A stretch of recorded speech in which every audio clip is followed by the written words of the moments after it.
오늘은 프로이드의 정신분석 18강 감정전이입니다. 감정전이는 환자와 의사 간의 감정교류, 즉 환자의 감정이 의사에게 잘 전달되고 할 때 환자의 치료에 도움이 된다는 그런 이야기입니다. 신경증 질환의 유형으로 프로이드는 세 가지를 들고 있습니다. 첫째는 유전적 요인입니다. 프로이드는 유전적 질환을 4대까지 조사해 볼 필요가 있다고 합니다. 우리가 결혼할 때 상대방 집안에 뭐 문제가 없는가 할 때 유전적 요인을 조사하잖아요. 보통은 뭐 할아버지 때까지 2대 정도 하는데 사실은 4대가 필요하다는 거죠.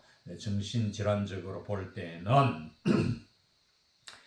다시 말하면 정신질환이 4대까지 유전적으로 내려올 수 있다는 이야기가 됩니다. 둘째는 어릴 적 경험, 즉 어린 시절 부모가 성교하는 장면을 본다든지 부모가 자주 부부싸움 하는 것을 본다든지 하는 것은 어린이가 자라서 어른이 되어서 신경증적 질환을 흔히 나타내 보인다는 것입니다. 셋째로 현실적 욕구 불만이라 볼 수 있는 인생의 불행입니다. 참 살다 보면은 뭐 삶이 힘들죠. 누구나가 어떤 식으로든 불행이 있는데 그 불행으로 인한 신경증 질환의 발생을 말합니다. 즉 사랑의 결핍에서 오는 이를테면 가정불화, 빈곤, 결혼의 부적정성, 쉽게 말하면 결혼을 서로 잘 못했다, 서로 안 맞는다 이거죠. 또 배우자 선택의 실패, 사회적 제약, 개인을 억압하는 지나친 도덕 등이 이에 속합니다. 뭐 동양의 유교 사상 이것 때문에 우리가 남녀 교제를 너무 엄하게 다스린다든지, 사실 뭐 서양에서는 미국의 경우는 뭐 10대 아이들 중3 같으면은 뭐 14살, 5살 이렇잖아요. 15살 되면은 뭐 뉴욕주 같은 데에서는 담임선생님이 콘돔을 나눠주잖아요. 학생들이 그만큼 임신율이 높습니다. 배가 불룩불룩해가 학교 나오는 경우가 들어 있거든요. 그 다음 정신분석의 목표는 무의식의 의식화, 무의식중에 눌려있는 것을 의식에 드러내는 것, 속에 눌려있는 것을 자기가 다 모를 수가 있어요. 희미하게 알거나. 이것을 이제 정신분석 치료 요법을 통해서 환자가 알게끔, 깨닫게끔 의식으로 드러내는 것입니다. 즉 무의식적으로 눌려있는 것을 의식으로 드러내는 일, 그리고 억압의 제거, 건망에 의한 기억의 흠을 메우는 것이라고 할 수 있습니다. 이런 정신분석의 목표를 달성하면 신경증 환자는 실제로 사람이 확 달라집니다. 근본에 있어서는 동일한 사람이지만, 다시 말하면 뭐 근본 성격 이런 것은 달라지지 않지만 그 환자는 이런 신경증적 측면에서 큰 변화를 겪어서 서서히 치유되어 가는 것입니다. 환자에게 무의식적인 것을 지적해서 그것을 환자에게 이야기해주면 환자는 무의식적인 과오들을 의식하게 되고 그 의식하는 과정을 통해 신경증이 치유되는 것입니다. 무의식으로 억압당해 있던 것들을 찾아내어서, 다시 말해 의식에 드러내어서 이 무의식적 억압을 지탱하고 있는 저항을 제거해야 합니다. 이 저항을 제거한다는 말은 뭐냐면은 우리가 속에 꾹 눌려서 습관화돼가지고 그걸 잘 버리려고 하질 않아요. 무의식적으로 그러한 저항을 제거하도록 여러 달에 걸친 분석치료 요법을 통해서 환자가 서서히 달라지는 모습들을 볼 수 있습니다.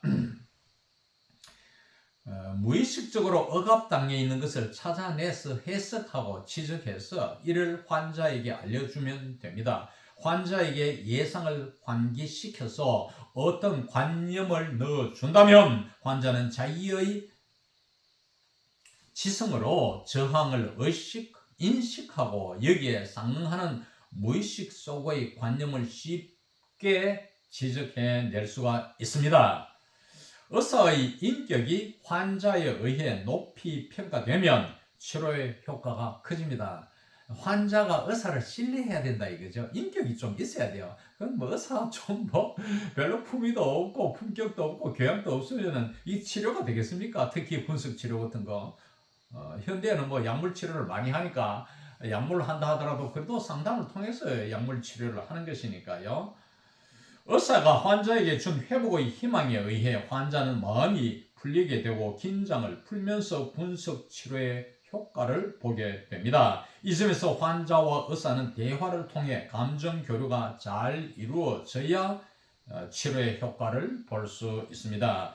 현대는 약물 치료가 많지만 아직도 프로이트 시대처럼 정신분석을 통한 상담 치료도 상당한 효과를 봅니다. 감정 전이는 열렬한 사랑의 요구로 나타나기도 하고 비교적 온건한 양식으로 나타나기도 합니다. 신경증 환자가 젊은 처녀인 경우에 의사가 나이가 많을 때는 애인이 되었으면 하는 소원 대신에 그 의사의 딸로서 사랑을 받았으면 하는 소원이 나타날 수도 있고 리비도적 본능, 즉 성욕, 즉 성적 본능이 완화되어서 영원히 고매한 우정관계를 맺으려고 하기도 할 것입니다.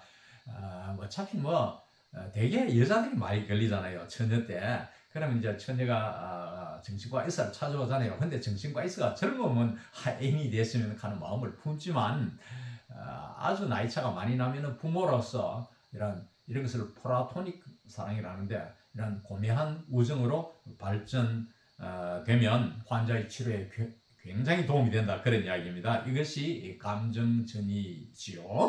쉽게 설명하면 신경증은 주로 히스테리가 많은 사례를 차지하므로 사랑 문제가 문제이므로 히스테리 환자인 젊은 여자는 젊은 남자 의사를 애인으로 생각할 수 있고 의사가 나이가 많으면 의사를 부모처럼 대할 수 있고 환자의 성 본능이 완화되어 우정관계로 건전하게 나아가게 되는 것입니다. 이런 감정 전이는 정신분석 치료에서 중요하므로 의사는 환자를 적절히 잘 대하는 것이 중요한 것입니다.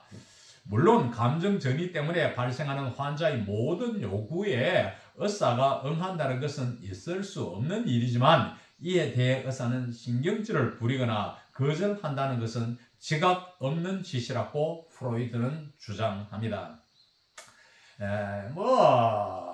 좀 발랄한 처녀 히스테리 환자가 좀 잘생기고 젊은 의사한테 좀 눈치를 보내거나 뭐 그럴 수는 있지요. 그렇다 해서 의사가 이것을 신경질적으로 대하지 말고 잘 이렇게 조절해서 환자를 대함으로써 환자의 치료에 큰 도움을 끼칠 수 있다. 그런 이야기입니다. 의사가 환자의 요구를 적절히 잘 처리해야겠습니다. 서양에서는 히스테리든 성에 관련된 환자의 치료든 간에 굉장히 적극적으로 치료를 하는 경우도 있습니다. 여기서 제가 바로 노골적으로 말씀드리기는 곤란한데 굉장히 성적으로 치료하는 방법도 있어요.